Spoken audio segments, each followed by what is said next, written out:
When we are discussing simple harmonic motion और पिछले class में potential energy as a function of displacement x मैंने किया था।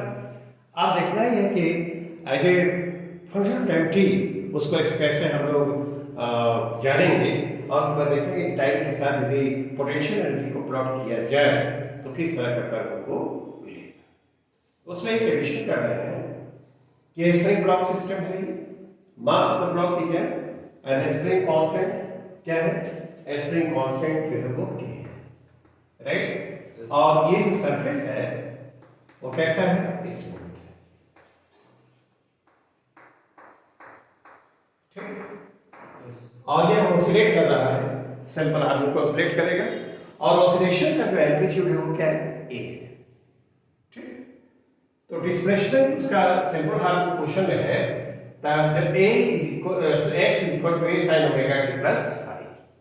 बताओ तो ये एम्पलीट्यूड हो गया, ओमेगा कितने बराबर होगा, ओमेगा स्प्रिंग ब्लॉक सिस्टम के लिए k बाई m, हम जानते ही हैं, ठीक है ना। इसको कहते क्या है, एंगुलर फ्रीक्वेंसी। Very good. ये दिया ही हुआ है, ओमेगा हमको मालूम है, फाई नहीं मालूम है, लेकिन कंडीशन मालूम है कि जब टाइम t 0 है तो this block is in equilibrium position and its velocity is towards right, ठीक है ना। तो जो हमने डायग्राम का मेथड बताया था उसमें तो फाई हम जीरो पाते हैं, एनालिटिकल मेथड से भी इसको हम लोग कर सकते हैं, ठीक है ना, कि कैसे फाई का वैल्यू निकालेंगे। इसको देखो तो x is equal to a sin omega t plus phi. Omega मालूम है, a मालूम है, फाई नहीं मालूम है, लेकिन कंडीशन को मालूम है at time t equal to 0 the block is in its equilibrium position, यानी इसका मतलब जब t 0 है तो डिस्प्लेसमेंट x क्या है, 0 है। at t equal to 0, at t is equal to 0 displacement x is equal to 0, तो यहाँ पर 0 लिखा जाए और यह a sin फाई होगा, ठीक है। एक ब्लॉक की जो ऑसिलेट कर रहा है तो उसका एम्पलीट्यूड तो 0 नहीं हो सकता। If the block is stationary only then the amplitude will be 0, ठीक है ना। यदि ऑसिलेट कर रहा है तो एम्पलीट्यूड इसका 0 नहीं हो सकता, लेकिन a sin फाई का प्रोडक्ट जब 0 है और a 0 नहीं है तो sin फाई को 0 होना चाहिए। अब sin फाई क्या है, sin फाई हम लिखेंगे वह 0, ठीक है ना। तो फाई का वैल्यू 0 हो सकता है और फाई का वैल्यू पाई भी हो सकता है, ठीक है ना। साइन फाई 0 है तो फाई का वैल्यू क्या होगा, 0 भी हो सकता है और पाई भी हो सकता है। तब अब तो बड़ा मुश्किल हुआ कि 0 लिखें कि पाई लिखें, तो एक कंडीशन दिया हुआ है कि इसकी वेलोसिटी क्या है, टुवर्ड्स राइट है, ठीक है ना। उस कंडीशन को देखते हैं तो वेलोसिटी v लिखेंगे, वेलोसिटी v वह कितना होगा, velocity v is equal to क्या dx by dt लिखेंगे, ठीक है ना। Velocity v is equal to dx by dt, तो d dt और बताओ x हमारे पास क्या है, a sin omega t plus phi. Is it visible, दिखाई पड़ रहा है, yes good.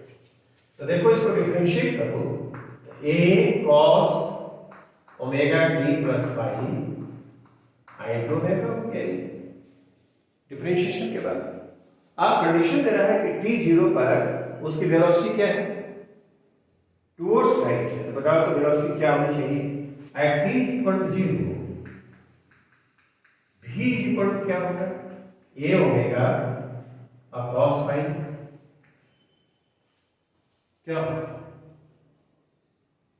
v equal to a omega cos phi कब, at time t equal to 0। If phi को यदि हम पाई रखें तो v बराबर क्या हो जाएगा, a ओमेगा और cos फाई, तो ये माइनस a ओमेगा हो जाएगा, क्या, ठीक है ना।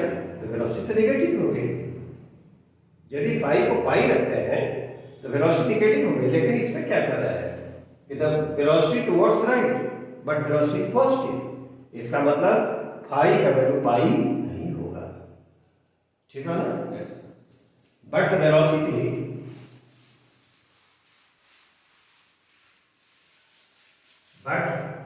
velocity is positive. But the velocity is positive.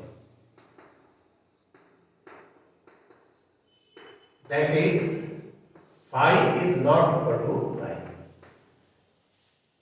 मैंने कहा था कि फाई तो पाई नहीं हो सकता, तब क्या होगा? जीरो होगा। दो ही हो ही सकता, इसलिए फाई का वैल्यू क्या होगा? जीरो। फाई हमने जीरो पाया। ये एनालिटिकल मेथड है for the determination of the phase constant. ठीक है ना? ठीक। आप देखो तो, अब डिस्प्लेसमेंट हमारा क्या आया? x is equal to a sin omega t।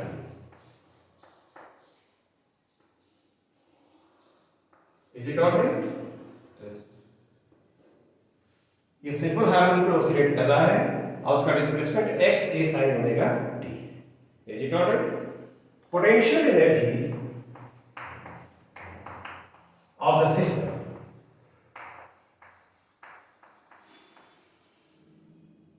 when displacement is x,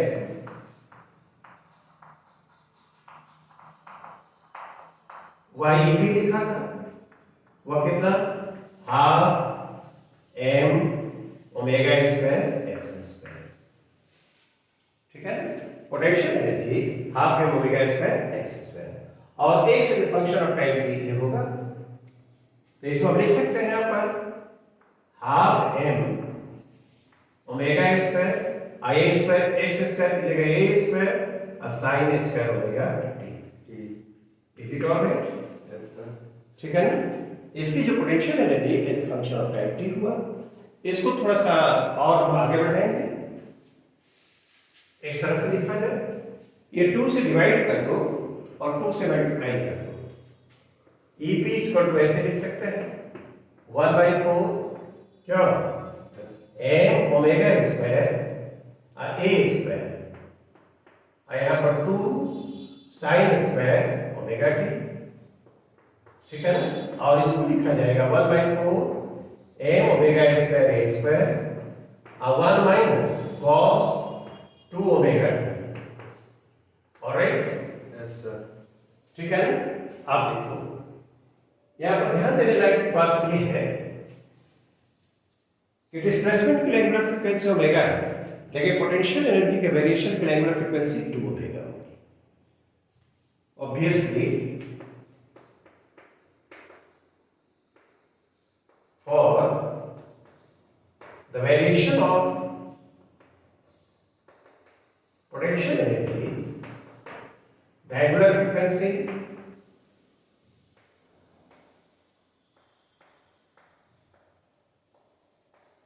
is equal to 2 omega, है ना? काइनेटिक एनर्जी के लिए भी पाया था कि यदि सिंपल हार्मोनिक मोशन में कोई बॉडी है, पार्टिकल है और एंगुलर फ्रीक्वेंसी ओमेगा है, तो काइनेटिक एनर्जी के वेरिएशन के लिए 2 ओमेगा और पोटेंशियल एनर्जी के वेरिएशन के लिए angular frequency 2 omega. Is it alright? अब जरा इसका हम लोग ग्राफ प्लॉट करें और देखते हैं कैसा रहेगा। ठीक है ना?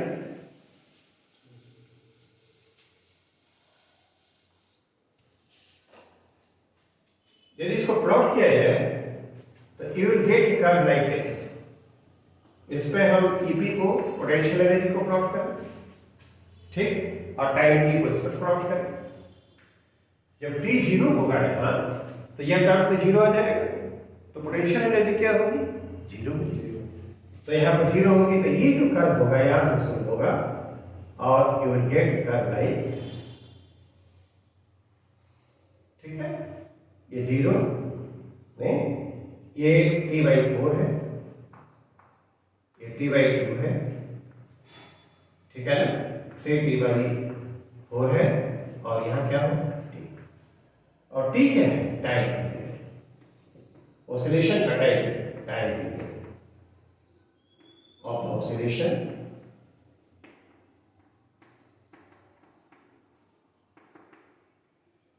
Of the clock. Is it alright? Clear? तो देखो ग्राफ उसका जो प्लॉट हम करेंगे पोटेंशियल एनर्जी को as a function of time t will get कर लाइक दिस। ठीक, अब हमारा अगला प्रॉब्लम था कि potential energy as a function of time t निकाल लिया तो 0 से t तक, क्या 0 से t तक लिखा था, 0 से t तक ऑन दिस टाइम इंटरवल इसका एवरेज वैल्यू क्या होगा? एवरेज वैल्यू हम हर जगह निकाले हैं और ये भी बहुत आसान है, ये एक्सप्रेशन तो मालूम ही है तो उसको हम यहाँ पर करते हैं। आई think this is alright. Second part इसमें हमने डिस्कस करना है हमको, ठीक है, ईपी पोटेंशियल एनर्जी का एवरेज वैल्यू कैसे लिखा जाता है? टी पर है ना, तो यहाँ पर इंटीग्रेशन लिखेंगे EP as a function of time t और dt, और नीचे क्या लिखा जाएगा डिनोमिनेटर dt इंटीग्रेशन dt, और ये टाइम t का वेरिएशन कहां से कहां तक है? 0 से कैपिटल T, तो 0 से हम कैपिटल T लिख देते हैं। ठीक, EP as a function of time t मालूम है आपको, ये मैंने यहाँ पर निकाला है। इस एक्सप्रेशन में रख दिया जाए और इस इंटीग्रेशन को परफॉर्म किया जाए तब तुम क्या पाओगे? ये सिंपल इंटीग्रेशन है, यू कैन डू योरसेल्फ। तो यहां पर ये बोलो तो ये तो t हो जाएगा ना, 1/t लिख दिया, और जस्ट फॉर कंप्लीटनेस हम इसको यहां पर लिख देते हैं। ये क्या लिखेंगे? हाफ है ओमेगा स्क्वायर ए स्क्वायर और 1 माइनस कॉस ओमेगा टी, यहाँ पर क्या इसको हम लिखे तो a ओमेगा स्क्वायर, क्यों, और a स्क्वायर है, क्या है, a स्क्वायर है ना, m हाफ m, तो यहाँ पर m omega square a square और 2t हो गए, क्यों, आई इंटीग्रेशन क्या आएगा? 0 से t नहीं minus m omega square a square, m omega square a square, अब आई क्या हुआ? m ओमेगा स्क्वायर यहाँ पर 4 है ना, ये 4 है, ये 4 है नहीं, तो ये 4 होना चाहिए ना, गुड, थैंक यू। ये 4 है, 1/4 m ओमेगा स्क्वायर स्क्वायर है ना, तो यहाँ पर 4 होना चाहिए, तो ये 4t m omega square a square, क्यों, तो एक स्टेप और लिखना होगा ना हमको, या फिर से ये लिखने की जरूरत नहीं, यहाँ पर आ गया, देखो इस तरह से लिखेंगे हम लोग, हाँ m omega square a square और 4t और ये dt हो गया, dt करेंगे माइनस लिखेंगे तो m omega square I square by 4t, क्या, आई इंटीग्रेशन cos 2 ओमेगा t और dt, and this integration is 0। इस इंटीग्रेशन का जो वैल्यू है वह क्या है? क्या 0 होगा? ठीक, कुछ साइन कोसाइन फंक्शन हो कंप्लीट पीरियड पर, उसके लिए जो आएगा इंटीग्रेशन वो तो 0 ही आएगा। तो हम लोग ईपी एवरेज क्या आना चाहिए? EP average on this complete period वह होगा कितना? m omega square a square upon 4t, यहाँ पर क्या इसका वैल्यू किया जाएगा, तो क्या होना चाहिए? m omega square a square upon क्या, I think this is alright, ठीक है ना। तो 0 से t तक इसकी पोटेंशियल एनर्जी का है ना जो एवरेज वैल्यू होगा वह कैलकुलेशन करता है कितना होना चाहिए, ठीक। आई थिंक दिस एक्सप्लेनेशन हमने पोटेंशियल एनर्जी और काइनेटिक एनर्जी की बात की। अब now let us start this topic. ये क्या है? Simple pendulum. सिंपल पेंडुलम क्या होता है? देखो एक यहाँ पर एक spherical body, small spherical body, और इसका मास क्या है? m है। ये स्ट्रिंग है, स्ट्रिंग से ये अटैच्ड है और ये एंड जो है फिक्स्ड है। ध्यान रखना ये है कि स्ट्रिंग के बारे में हम कहेंगे जो आइडियल यदि सिंपल पेंडुलम है तो स्ट्रिंग इज इनएक्सटेंसिबल। यदि इस पर फोर्स लगाया जाए तो उसमें लेंथ में इंक्रीज नहीं हो रहा है, फ्लेक्सिबल है और मासलेस है। इन प्रैक्टिस इस तरह का स्ट्रिंग कोई हो नहीं सकता है ना। लेकिन हम कहेंगे कि आइडियल सिंपल पेंडुलम है तो string is flexible, massless and inextensible. ये तीन चीजें होनी चाहिए। और यहाँ पर इससे हमने अटैच कर दिया है ब्लॉक को, तो ये ब्लॉक स्फेरिकल है और यहाँ से तो ये इसका जो सेंटर है और पॉइंट ऑफ सस्पेंशन इसके बीच का जो डिस्टेंस है, ठीक है ना, उसको इफेक्टिव लेंथ कहते हैं। उसको क्या कहेंगे? Effective length. तो यहाँ से यहाँ तक, यहाँ से यहाँ तक यह the length of the string होगा और उसमें इसका रेडियस जब हम ऐड कर देंगे तो ए डैश प्लस आर, यह है, ठीक है ना। ये जो ए डैश है वह क्या है? लेंथ ऑफ द स्ट्रिंग है, लेंथ ऑफ द स्ट्रिंग, ठीक नहीं। और ये जो आर है वो क्या है? Radius of the ball, radius of the ball. जिस पे ये देख रहे हो इसका रेडियस आर है, इसको जब दोनों का सम ये है और इस एल को क्या कहते हैं? Effective length of the simple pendulum. और हम लोग सिर्फ लेंथ ऑफ द पेंडुलम लिखते हैं, उसको क्या कहेंगे? Length of pendulum. तो उसका मतलब ये होगा। आप देखो इस यह ऐसे सस्पेंडेड है, जब यहां पर है तो इक्विलिब्रियम पोजीशन है। इसको दो फोर्सेस एक्ट करेंगे, mg, ठीक, डाउनवर्ड डायरेक्शन, और ऊपर क्या होगा? Tension in the string. तो ये टेंशन इन द स्ट्रिंग और mg they will balance each other, equilibrium में है। और इससे छोटा डिस्प्लेसमेंट देकर, स्मॉल डिस्प्लेसमेंट देकर छोड़ दिया जाए और एयर रेजिस्टेंस जीरो हो और there is no friction between the wall and the ball, ऐसा हो तो क्या करेगा? एक बार डिस्प्लेस करके छोड़ दिया जाए तो for the time infinitum, infinite time तक यह ऑसिलेट करता रहेगा। There is no air resistance, mark करना है, there is no air resistance और नो फ्रिक्शन, ठीक है ना। तो this system will be oscillating about equilibrium position for an infinite time. इस तरह का जो सिस्टम होगा उसको आइडियल पेंडुलम कहेंगे, सिंपल पेंडुलम। तो आइडियल के लिए सब चीजें होगी, लेकिन इन प्रैक्टिस ये चीजें होती नहीं। क्या ये बात होगी? तो देखो मास ऑफ द बॉल क्या दिया हुआ है?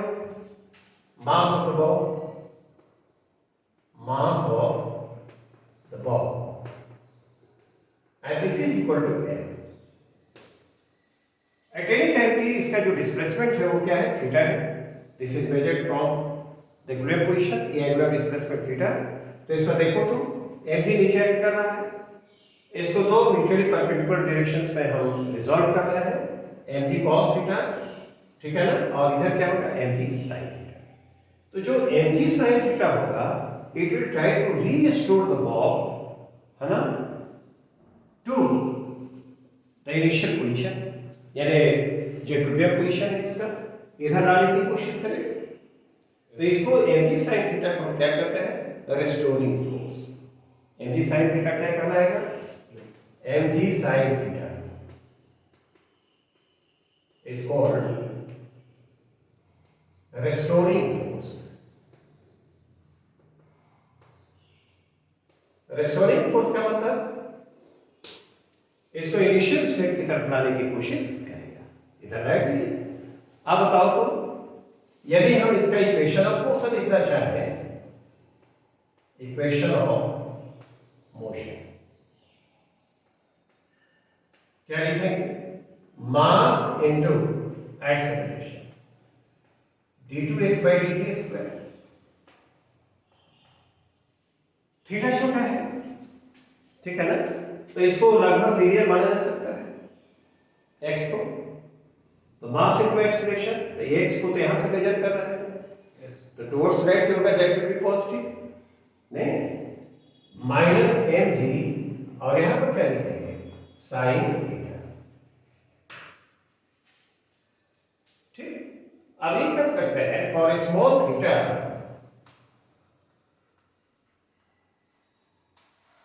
साइन थीटा क्या होगा?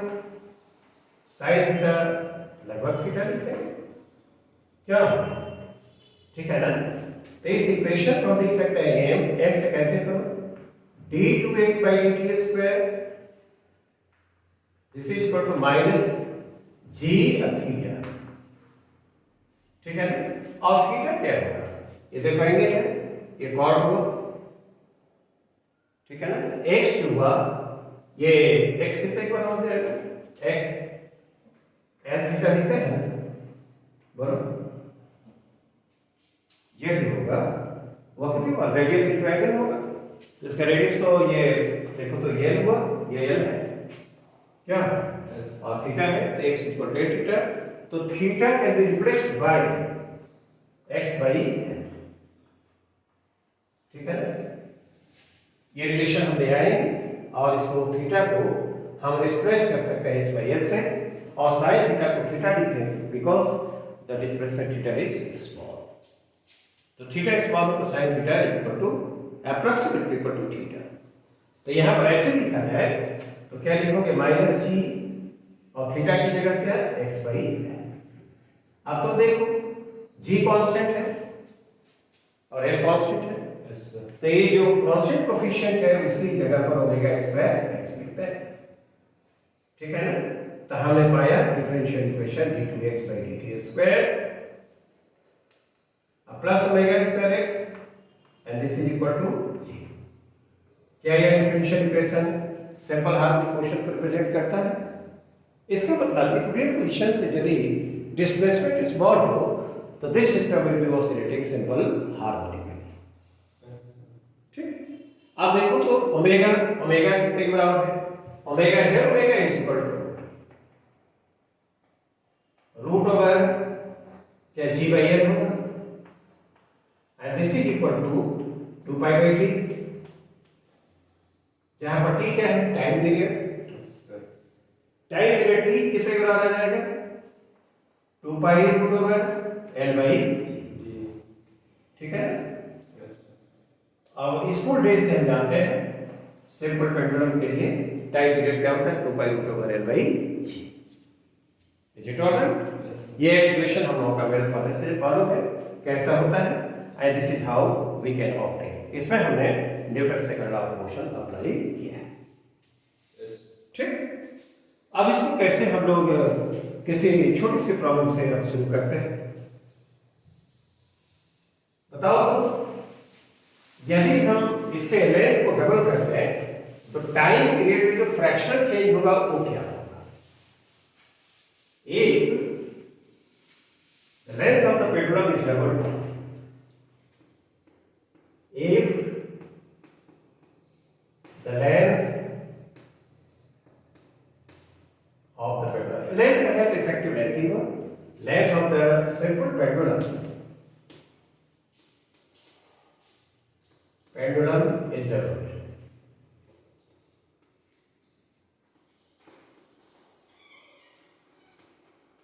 what will be the fractional change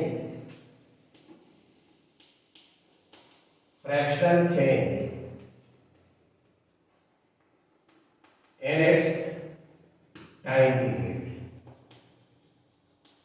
simple pendulum के टाइम पीरियड में जो फ्रैक्शन चेंज होगा क्या होगा?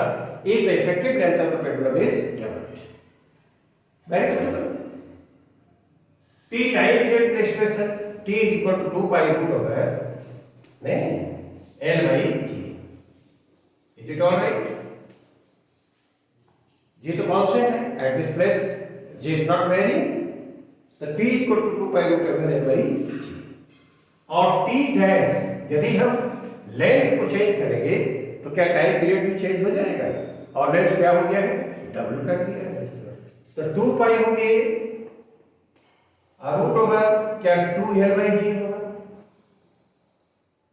डबल कर दिया है l को डबल कर दिया तो टाइम पीरियड पहले t था तो अब क्या हो गया t डैश हो गया। चलो कैसा होगा तो t डैश by t लिखो t डैश by t क्या लिखोगे, इसमें डिवाइड करो, 2 पाई जी वगैरह सब तो एल, ये सब क्या होगा, कैंसिल हो जाएगा। तो कैंसिलेशन के बाद केवल क्या बचेगा, √2। क्या देखो, ये 2 पाई √2 एल बाई जी तो कैंसिल हो गया, √2 बचेगा। उसमें नहीं टी डैश बाई टी √2, ये कितना वैल्यू होता है इसका, 1.414 लिखेंगे ऐसे, √2 का वैल्यू, दोनों तरफ 1 सब्ट्रैक्ट करो, 1 सब्ट्रैक्ट करोगे तो T dash by T -1 and this is equal to, इधर 1 करोगे तो 0.414, ठीक, देखो ये है, दोनों तरफ हम 1 सब्ट्रैक्ट किया तो ये आएगा कि नहीं आएगा। तो इसको लिखो तो T dash minus T by T होगा, इसको डेल्टा टी बाई टी लिखेंगे, देखो 0.414 टी डैश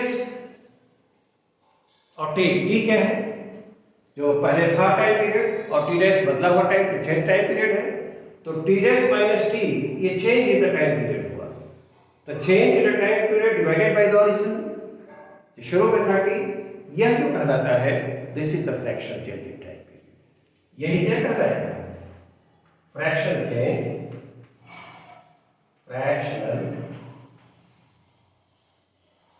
इन टाइम,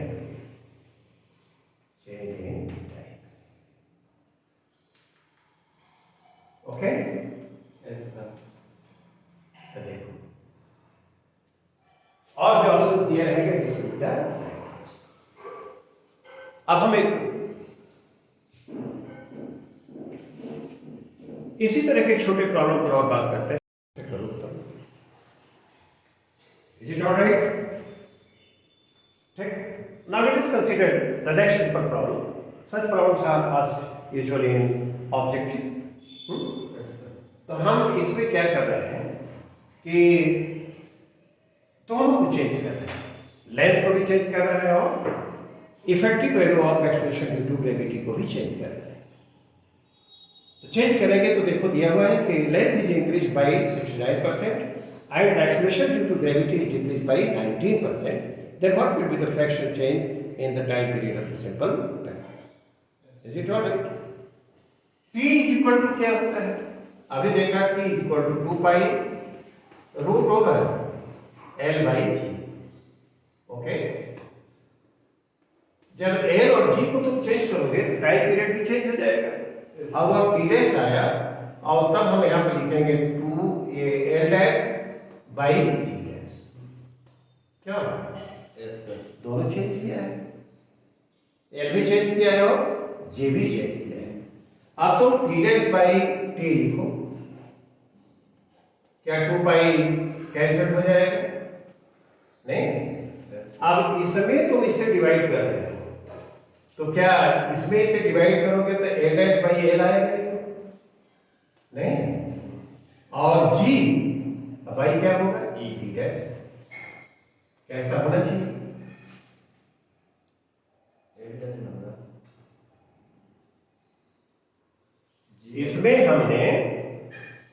इसमें हमने इसे डिवाइड किया है तो 2 पाई कैंसिल हो गया, L बाई G डैश है और इसे डिवाइड करेंगे तो G ऊपर जाएगा या नीचे आएगा, ठीक। अब देखो तो L डैश यहाँ पर देखिए, L dash is equal to क्या होगा, L प्लस कितना 69% है तो 69 आई टू क्या हुआ L इंक्रीज किया है तो 169 हुआ बाई 100, देख रहे हो, तो L डैश बाई L यह लिखोगे तो 169 बाई 100 आएगा, इसका स्क्वायर रूट यदि हम लिखते हैं स्क्वायर रूट तो यह कितना है, इसका स्क्वायर रूट करो तो 13 बाई 10, अब इसका वैल्यू रखेंगे क्या L डैश बाई L, ये 30 बाई 10 आएगा। अब देखो G डैश हमारा क्या है, G माइनस 19% हमने डिक्रीज किया है तो 90 बाई 100 इंटू G हुआ है, ये तो लिखोगे तो 81 आएगा, 81 बाई 100 81/100 I into G। तो हमको G डैश बाई G चाहिए, G बाई G डैश यहां से निकालो तो क्या होगा? क्या 100/81 आएगा? क्या नहीं? तो ये बताओ तो root over G by G dash क्या आएगा? G by G dash should equal to ये 10/9 आएगा। नहीं, अब इसको हम रख दें, इसमें t dash by t should be equal root over, देखो ए डैश बाई ए क्या है? रूट ओवर तो पहले हम रख चुके हैं। रूट ए डैश बाई ए क्या है? 13/10, 13/10। जी बाई जी डैश क्या है? 10/9, 10/9। क्या होगा? 11 चाहिए, तो ये तुम्हारा 13/9 आ गया। फ्रैक्शन चेंज निकालने की तुम क्या करोगे? दोनों तरफ क्या कर रहे हो? एक सब्ट्रैक्ट करोगे, सब्ट्रैक्ट करेगा तो 4/9 आ जाएगा। नहीं, तो ये डेल्टा टी बाई टी हो जाएगा ये, और दिस इज इक्वल टू 4 क्या? ये जो फ्रैक्शन चेंज होगा टाइम पीरियड में वह 4/9 आना चाहिए। ठीक है, इस तरह का कोई सिंपल और ऑब्जेक्टिव प्रॉब्लम आता है तो हम लोग इस तरह से करते हैं। ठीक, आई think this explanation is clear. That's all for today. Thank you.